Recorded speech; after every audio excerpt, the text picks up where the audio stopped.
Hello guys, welcome to our YouTube channel build from bit. ఇవాళ మనం linked list మే problem discuss చేయబోతున్నాం.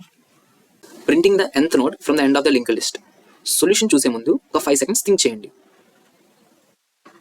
Here is the solution. మనం single linked list use చేస్తున్నాం కాబట్టి మనం nth node నుంచి ఫ్రంట్కి ట్రావర్స్ చేయడం కుదరదు. సో మనం హెడ్ నుంచే ఆ నోడ్కి రీచ్ అవ్వాలి. కానీ మనం ఫ్రంట్ నుంచి ఆ నోడ్కి రీచ్ అవ్వడానికి మనకు ఆ పొజిషన్ వాల్యూ తెలియదు కదా. సో అది మనం ఎలా ఫైండ్ అవుట్ చేస్తామంటే length of the linked list minus position from the backward నుంచి ఎంత పొజిషన్ ఉందో దాన్ని మైనస్ చేస్తాం. ఇది 0 బేస్డ్ ఇండెక్సింగ్ కాబట్టి మనం -1 ఎక్స్ట్రా చేస్తాం. సో మనం ఏం చేయాలంటే first length of the linked list find out చేయడానికి మనకి ఎంత టైం అవుతుంది, తర్వాత ఫ్రంట్ నుంచి ఆ పొజిషన్ ఫైండ్ అవుట్ చేయడానికి ఈ ఫార్ములా యూస్ చేస్తాం. ఫైనల్లీ మనం హెడ్ పాయింటర్ని ఈ వాల్యూ వరకు అంటే n-bos అనే వాల్యూ వరకు మూవ్ చేస్తాం. ఫైనల్గా మనకు ఆన్సర్ వస్తుంది. దీనికి పట్టే టైం మనకి 2n. ఇంటర్వ్యూలో మనం ఈ క్వశ్చన్కి ఆన్సర్ చెప్పంగానే వాళ్ళు నెక్స్ట్ మనల్ని ఫాలోఅప్గా ఏం అడుగుతారంటే దీన్ని సింగిల్ ఇటరేషన్లో ఎలా సాల్వ్ చేయగలమని. దీని సొల్యూషన్ నెక్స్ట్ వీడియోలో చెప్తాం. Stay tuned. మీరు కానీ లింక్డ్ లిస్ట్ బేసిక్ నుంచి నేర్చుకోవాలనుకుంటే please follow our YouTube channel and also our insta page.